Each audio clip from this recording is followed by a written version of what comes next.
it is our desire and hope for those of us who work closely with this conference that we're able to reach out and touch each student that really needs us to touch them, to help you shape your vision, establish your goals, and carve out objectives. But do more than that. Come up with a plan of action and be strong enough to evaluate that action and make a change. It is my pleasure then, secondly, and privilege to introduce your speaker for today. I know her very well. We in the Tennessee House of Representatives know her very well. She comes from Memphis, Tennessee. She brings with her a very long track record on behalf of young people are concerned for and involvement with. And the person I speak of is the Honorable Barbara Cooper. She is Dr. Barbara Cooper.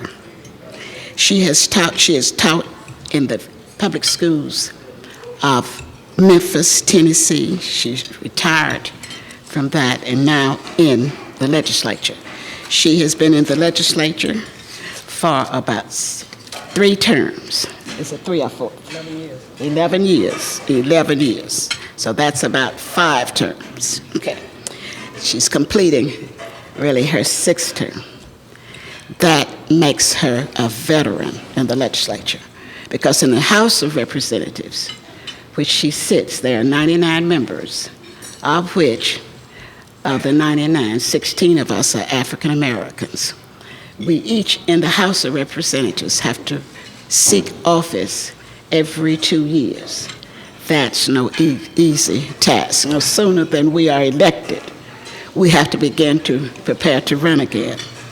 But people like the Honorable Barbara Cooper do not have to really focus that much upon running again, because it's the quality of the service that she delivers makes it automatic that she gets reelected. So she runs each day that she's in the legislature. I want you to know what all she does. I mentioned the House of Representatives, but the Tennessee General Assembly has 132 members, of which 33 also sit in the Senate. Of that number, 3 are African Americans, given a total of 19 African Americans in the Tennessee General Assembly. She is the chair lady of the Tennessee Black Caucus. And in that role, she has led us very ably during her term of office to new heights, enabling us to engender new and different kinds and more effective kinds of legislation, creating more and more effective kinds of programs and services. She also she is a vice chair of the Government Operations Committee. That is a committee that looks at anything and everything that relates to programs and services and boards that operate within the state of Tennessee. They have the power to call to sunset, to shut down different operations. And she's the vice chair of that. Coupled with that, what she does is she also sits on the Education Committee in the House of Representatives.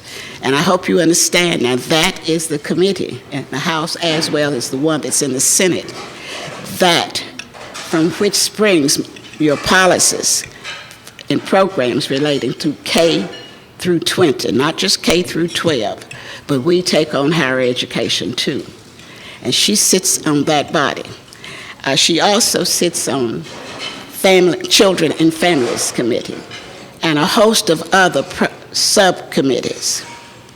In her capacity, she's introduced pieces of legislation, as you would anticipate, cover the waterfront. It begins with a concern for family and children, walks its way through K-12, and she takes a strong stand in relation to higher education.